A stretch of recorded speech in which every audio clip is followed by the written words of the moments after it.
外食已经成为现代人的日常生活一部分，而外食所带来方便性，较会造成民众忽略饮食均衡，不仅对健康造成影响，更可能罹患代谢症候群风险，参像是高血压、高血糖、血脂异常、心血管疾病、糖尿病等慢性疾病。这个健康饮食，第一个不仅是卡路里会控制，第二个防止一些代谢症候群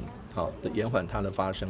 第三个当然是它的健康安全。所以先吃出健康，先吃出安全，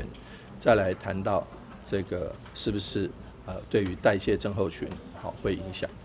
那第三个就会有更好的一个饮食环境。就是所谓更好的饮食环境，不是就大家不要每次都吃素食，吃一大堆的所谓的垃圾食物。因此我们提倡这样子，透过有奖征答的方式，希望大家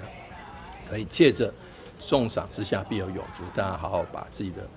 外食规划一下，并不是外食并不尽然全部是不健康，但如何吃出健康，就要接受专家的咨询。面对这隐形的健康威胁，上有效方法就是确保每一顿餐饮健康的搭配，持续营造健康饮食环境，邀请餐饮业者加入健康餐饮店家行列，望提供大家更加多元而且符合健康外食餐点选择。我们的民众的日常生活现在外食非常的多，今天在我们记者会的现场，教导大家怎么样去搭配一个均衡的健康饮食哈。那所以大家可以在今天的现场看到，从早餐、午餐、晚餐，那每一个分量的水果，那我们都是有多少的这个量，在现场我们都可以看得到。那每一份的这个坚果油脂哈，所谓的一份是到底有多少的量？一般我们在这个平时的健康呢，